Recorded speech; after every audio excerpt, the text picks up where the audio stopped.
mwe mwese duteramanye mu biganiro byacu cyane mu ijambo rya Jambo mu buzima bwawe. Nizeye ko muri benshi murindiranye ikiganiro cacu. Reka mpikaze na Patiri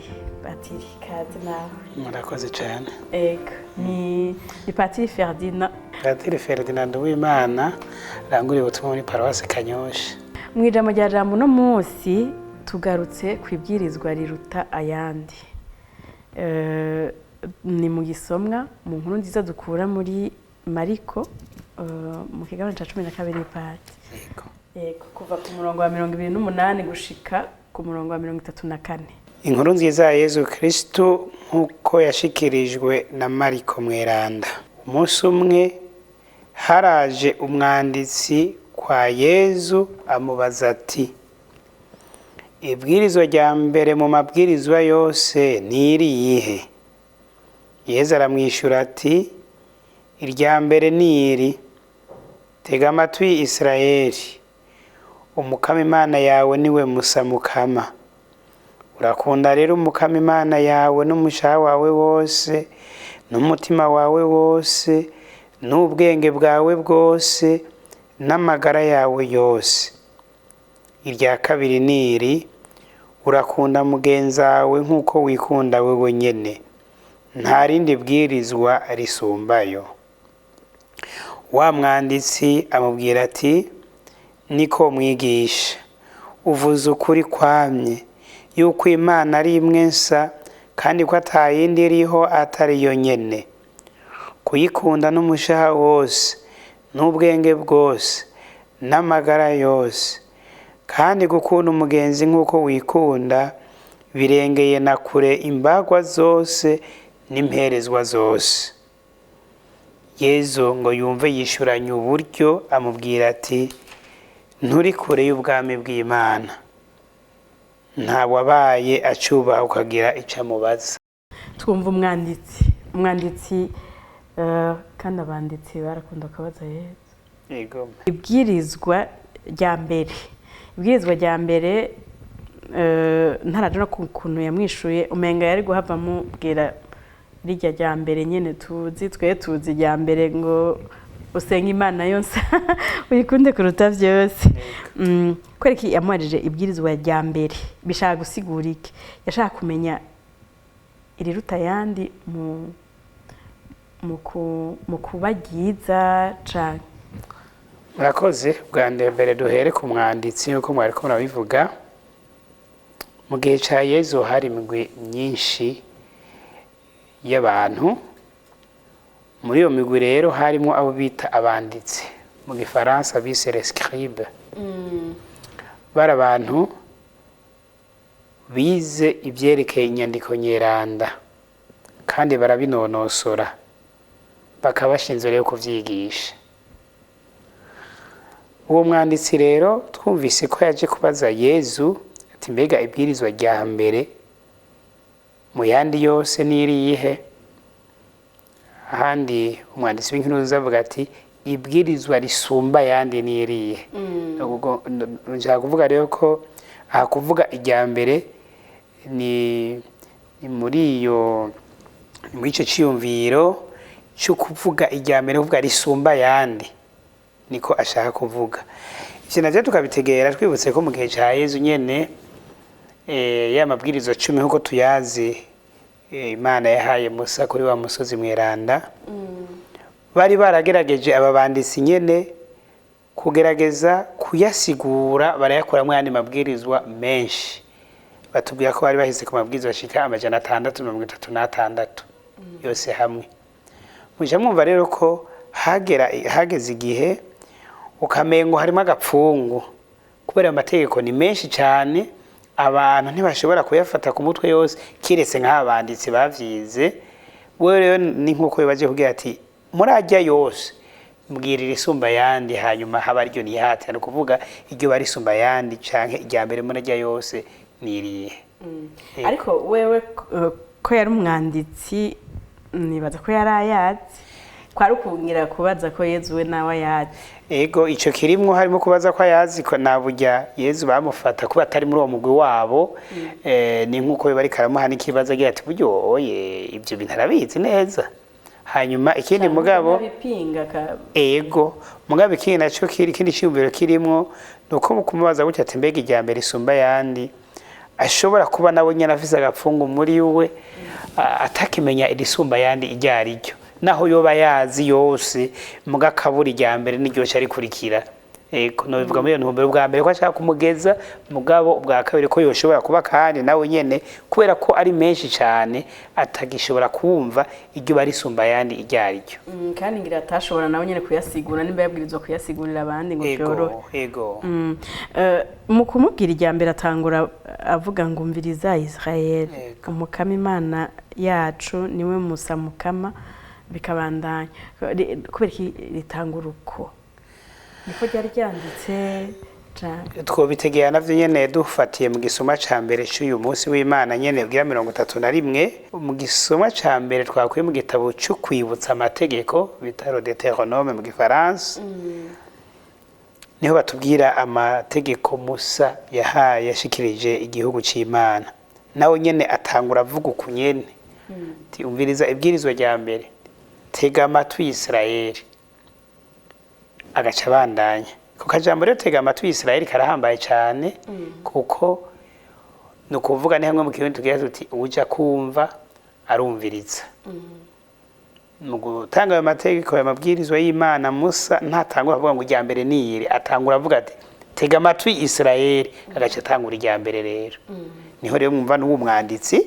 asubira mu kantu nyene tega amatwi Israeli no kuvuga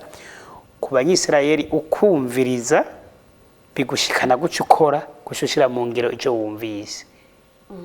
Yego none rero Imana kubera ko amabwirizo ibahaye ashaka kubaca bayashira mu ngiro ibanza kubwira ati banza mutega amatwi tega amatwi ni wabitegera neza ucubishira mu ngiro. Nico gituma rero n'uwo mwanditsi nk'warabiyizi ngene vyanditse mu gitabo ceranda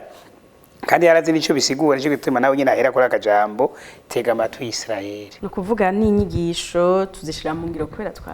twazumvise. Ego wazumvise nuko rero abandanya avuga ati urakunda umukama Imana yawe n'umutima wawe wose n'ubwenge bwawe bwose n'amagara yawe yose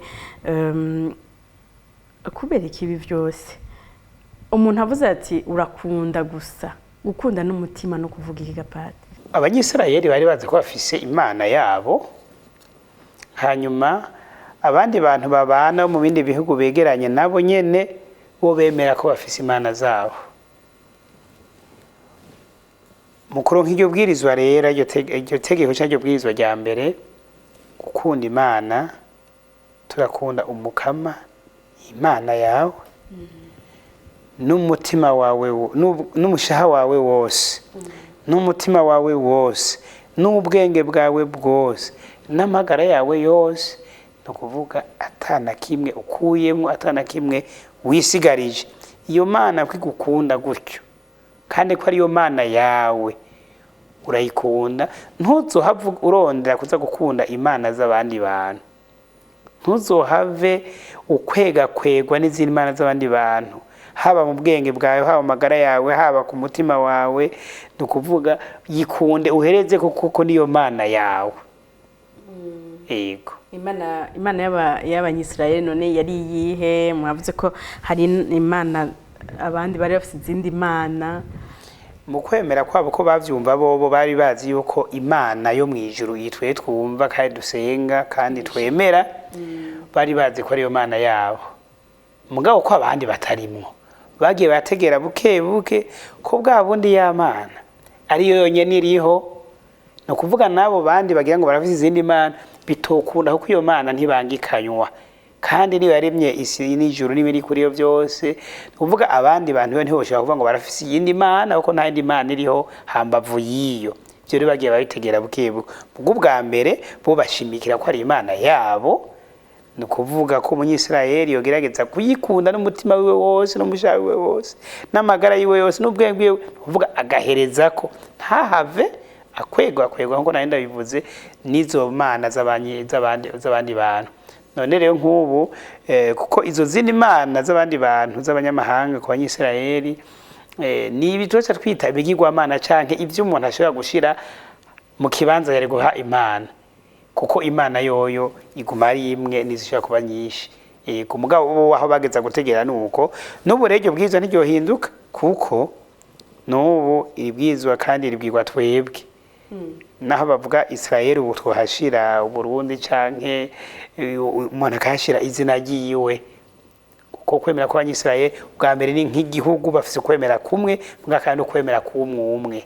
kuko tubivuga muri ekleziya ko kujya kwemera no kwemera ku ekleziya mbwa kandi kuka kwemera kwanje, kwemera kwawe kuvuga twese usagira kwemera mbwa ka kwemera dusangiye twese. None rero mukugira ati n'ubu iribwiriza yagize riti tega amatwi naka umukama imana yawe niwe musamukama, no kuvuga nta yindi imana iriho. Nero urakunda umukama imana yawe n'umushaha wawe wose n'umutima wawe wose n'ubwenge bwawe bwose n'amagara yawe yose, no kuvuga ntuhave hari ibindi bintu woshira mu kibanza cy'iyo mana, uhave ubu ikibanza mu mutima wawe cyangwa umushaha wawe cyangwa ubwenge bwawe. Ego uno munsi reka tuze muri iki gihe cacu, tuve muri Israel tuve muri kiriya gihe, turafise amabwirizwa 10. Ego umuntu wese umukristo arayazi, cyane cyane umukatolika barayazi uko baronka amasakaramentu barayiga bakayafata ku mutwe, kumbure bakanayashira no mu ngiro. None uno munsi nk'ubu uwo bazati ibwirizwa riruta Ayandi murajya 10 niriye gapati riguma ari nyene. Noneho niryo isanzwe rya mbere muri ajya mabwirizwa 10 tugira ibwirizwa rya mbere ni usenga imana yonsa yikunde kuruta vyose. Muca mwumva yuko ari iri nyene bavuze mu majambo makeyi, niryo riguma rya mbere, kuko iryo ritariho Ayandi ntaza kuronka insiguro, kandi iryo ridakurikijwe Ayandi ntibiza gukora ingene akurikizwa. Irya kabiri Yezu avugira ati urakunda umugenzi wawe nkuko wikunda wewe nyene. Mbega iryo ryari risanzwe rihari canke n'iryo yongeyeko? Ego murakoze. Ibi Yezu ariko aravuga yishura umwanditsi, biranditse mu bwuzuye bwa kera ukunyene, ariko arikamera nk'umwibutsa. Be twaba tugira tuti amwibutsa kandi agira ati none ivyo wewe ko wategeza kububizi wobiyoberwa gute? Donc irya bwizo rya kabiri rero ntiryanditse ngo ni rya kabiri ngo mu rutonde, mbwira bwizo rya risanzwe ririho ku muntu abwiza gukunda mugenzi we uko yikunda wenyene. Turavyemo ikibazo Yezu yari yabajijwe ubumengo ntiyacishuye neza, kuko yamubajije ibwizwa rya mbere rimwe gusa risumba Ayandi, nawe aca mwishura 2.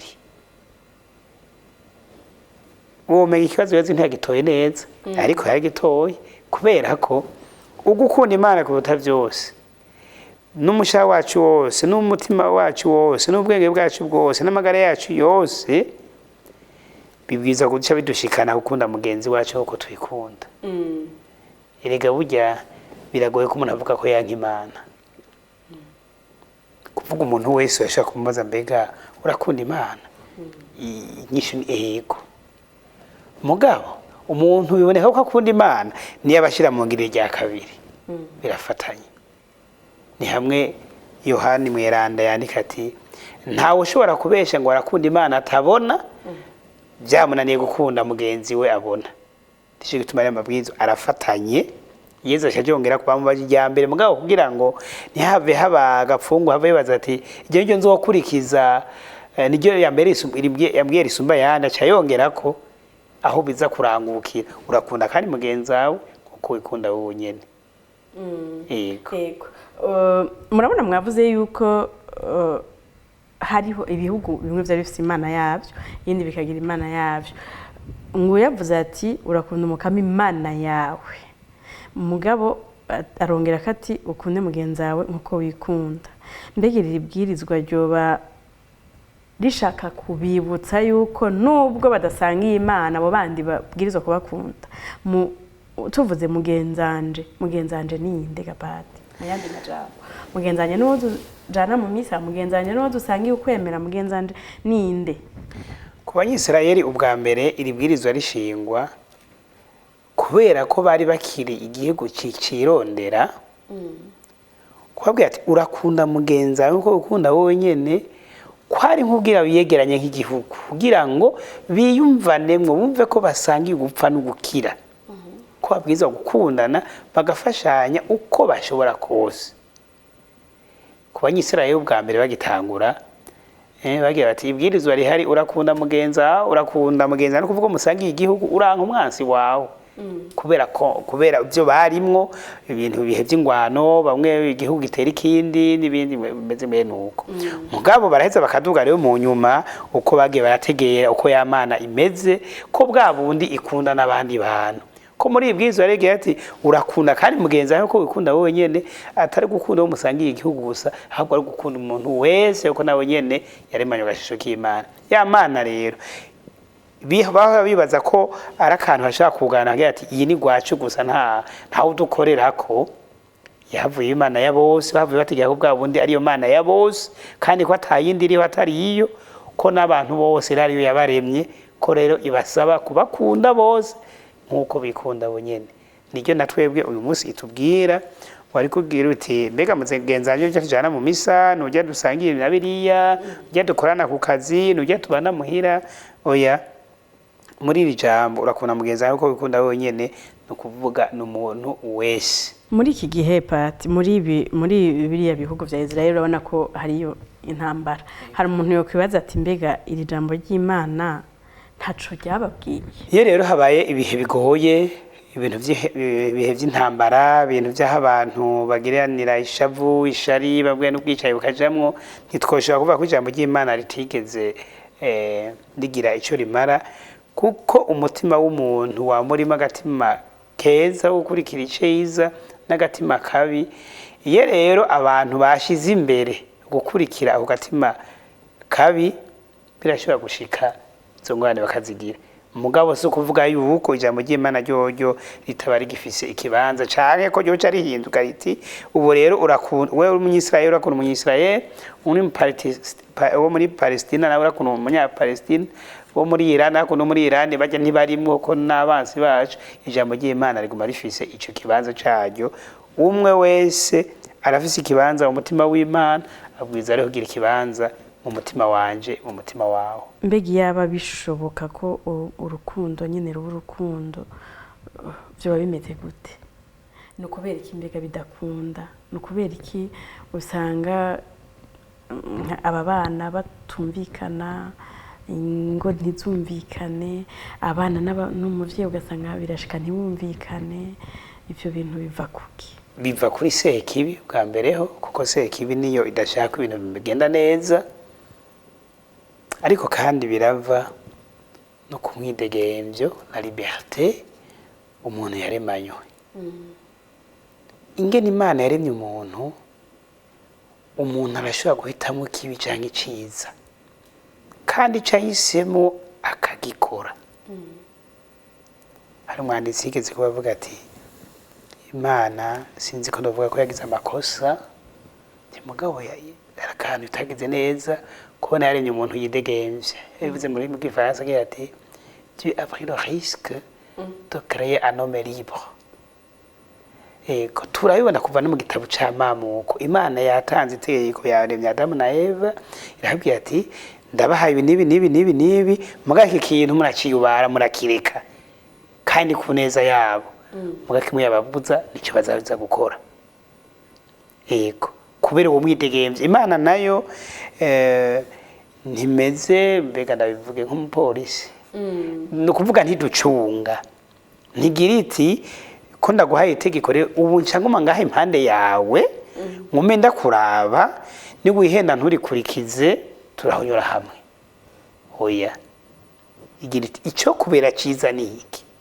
kandi nakweretse ingaruka mbi uza kugira cyangwa waza kugira nutakora iki ni waza gukora ibindi mugabo umutima w'umuntu nikibuza ko tuvyumvise muri ico muri gitabo ca Mamuko ntikibuza ko umuntu usanga agatima kiwe haguma hagira ati oya araba nabijya bijya kubujije genda urabe ingene bimeze navyo nyine urabe ego akaza rero gusanga wa muntu akaza gusanga ari gusa kuvuga ataje cambariye atakwa kibigira mugabo ari we yabigize kuko numva Imana yari yamuburiye yari yamubwiye iti iki kintu wirare ugigire ko kaza kugirira ingaruka mbi mugabo ivyatangwe kuva kuri Adamu na Eva no urumva niko biba izo ngwano mwaye ko muravuga ziba mu bihugu binabiriya kugira n'ingwano yindi tangura abantu baba basemereye ati turasavye ntihagire umuntu iyo ngwano ntibe ibintu beza kononekara abantu barahaherera uburyo barahaherera turazi kwigwanisha bizivye cyane ibi nibi bimaza kubisambura mugabo abantu bakabirenga ko kazubona ingwano yatanguye mbigira ijambo uno munsi ryo dufashe iki abakundana hakundana uri kuravyitegereza umenga hakundana abafise ivyo basangiye sinzi by'ukuri ko ari urukundo gukuri abakundana umenga n'abafise ivyo bahana mbega vyoshoboka ko umuntu arenga ivyo vyose agashobora gukunda uwundi ataca murindiriyeko ataca arindiriye kuri uwo muntu ivyo birakunda kandi mbe n'iryo tegeko ry'umukama turiko turavuga ijambo urukundo turashobora kurishira mu migwi myinshi urukundo rwa mbere tubona ni urukundo umuntu agira ati akunda ikintu akeneye nk'ubu uvuze ati ndakunda kurya gufungura umuceri ngo n'urukundo muga murumva yuko umuceri nawe utagukunda ekaye urukundo rwa kabiri ni urukundo twakwita ruza uko mu gifaransa twakwita amour naturel umuvyeyi akunda umwana wiwe umuvyeyi atari kigaba nta muvyeyi yoza nko kwihaya abwira abandi ngo je ndakunda umwana wanje ntaco bimaze kuko niko vyategerezwa kumera c'est tellement naturel ko umuvyeyi akunda umwana wiwe ko umwana akunda umuvyeyi wiwe ko umuntu akunda nyinabo ko akunda se wabo akunda ivyo ahubwo bitabaye niho dutangara kuko niko vyabwirizwa kuba n'amaraso yego urukundo rugira gatatu rero nibwo umukamari yadushikana ko kandi twe twebwe abakristo dushingiyeko tutibagiye na za zindi nibwo dushingiye gukunda umuntu umukunda kuko ari umuntu gusa kuko bishingiye ko ryabwizo rya mbere Imana nayo yamuremye Imana iramukunda Imana yambwiye ndamukunda yego niko Yezu Kristo yaje kuduhishura kandi orengara utwereka mu kudupfira ku musaraba ntitwara abagenzi biwe nta n'ubucuti bw'amaraso dusangiye nta n'iki muga yagira siwe agira ati jewe abantu bose mu yandi majana ndemeye kubazira jewe ndemeye gupfa kugira abantu bose barokoke yaranavyerekanye igihe ari ku isi mu kuzaragirira ibyiza abantu ataco basana mbere biri bikanamateranya n'abantu agakiza umuntu tubivuga wakavantara les étrangers bari wabo kandi abi wabo ntibayibone neza ko bagiye bati no wewe uri wacu nimba ushaka gukora ibitangaro uzobikorera twebwe gusa kuvuga bajya barike mugabo nabo nyene akabibagirira bamwe ntibabibone neza n'ibindi mugabo ashaka kutwereka yuko urwo rukundo rwiwe urwo rukundo rw'Imana rutagira imbibe hamwe bari ko baramubwira bati ibi nibi agashavuga ati mbega je noreka kubabazwa noreka kubabazwa n'umuntu ari karaja muri ibi ari suka muri ibi ari rukayisuka mu rupfu mbona ngo ni kubera ibi nibi bari ko bamubwira ko yakije umuntu ku munsi w'isabato kandi mbe n'uwo muntu atari uwabo atari uwo bari bazi mu kubisi nabo bagacakara gose ngo abwira abantu ngo muravuze ko muza kwivuza mu yindi minsi ko ku munsi w'Imana mugaruke ku munsi w'isabato mugaruke mugabo bari bafite iryo shavu niyo ndewe kumengo Yezu rekagira neza bose ntivyari bibereye nawe agaciga ati namwebwe iyo mufise igitungwa mubabara ari uko kimerewe nabi none jewe noreka kubabazwa n'umuntu merewe nabi gutyowe ngo kubera ari mu étranger cyane kubera ari isabato cyane ari kubera iki yego urwo rukundo rudacagura rubona umuntu tukamubonamo agashusho k'Imana tukabona iteka afise imbere y'Imana bwa mbere imbere yo kuburaba ibyo byubahiro ibyo afise ibyo dupfana ibyo dusangiye nico umukama ashaka kudushikanako mwavuze ngo birakunda nibidakunda bizo bitunaniye kuko twego abakristo niryo byo dusabwa kandi iryo teko twibukijwe uyu munsi muvuze muti kuko umuntu akunda umwana yavyaye nibisanzwe muti rero nina gaburira umwana wanje ninagaburira ujya tubana ntaco nzoba nk'inkozi gitangaje nogira iki kugira vyitwe bibe vyo ko nakunze mugenzanje ivyo navyo nyine Yezu arabivuga amagize ati ayamagira ati mbega mukunze abakunda gusa mwamugize igice katabonetse mbega muramukanije n'ababaramutsa mwamugize igice katabonetse n'abapagani ivyo barabigira tivyo n'abatazi Imana ivyo barabigira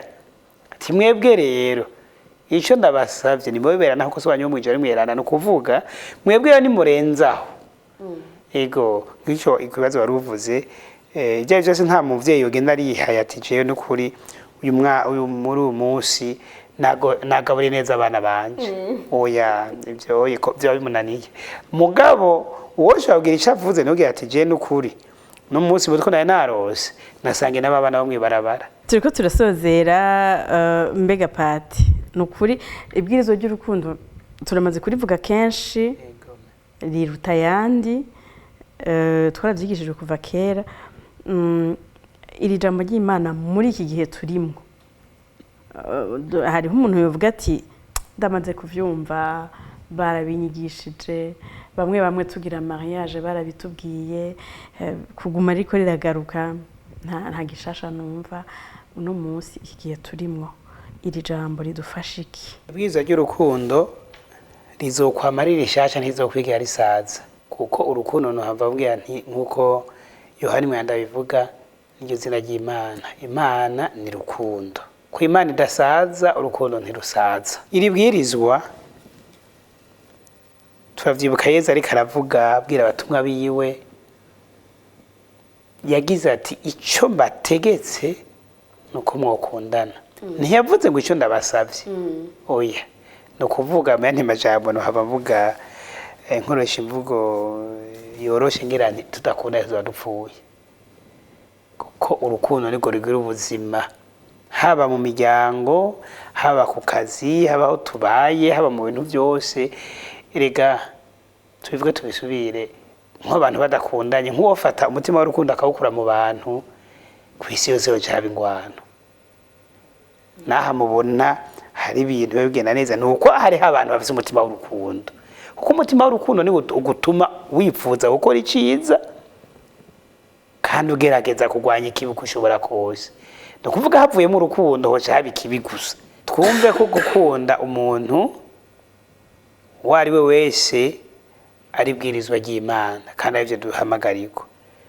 mugabe mbere ko dushika kuri ivyo ni duhere kubanza gukunda abo turi kumwe kuko naho nyene nta muntu yogira ati jewe ndakunda abantu bose havuye nk'umugabo wanje tumenye ko nabo bibigaba ku Mana aho baguma bakundwa icyo twogira rero twokwihatira nuko twogira uwo mutima w'urukundo ariwo ubwirizwa kuranga abantu tugahera gukunda Imana tugakunda abandi bantu bose uko dushobora nta kindi kizorangira abandi bose ko twamenye Imana cyane ko turi abakristo atari uko zoba turangwa n'umutima w'urukundo uco ugaragarira mu gufashanya rero mu buzima bwa misi yose reka ndabakengurukire gose murakoze namwe bwe mwese duteramanye ndabakengurukiye turumvise ko ibwirizwa risumba Ayandi ari ibwirizwa ry'urukundo tubifurije kubandanya mumererwa neza aho muherereye mugume murangwa n'urukundo naho kubimanutse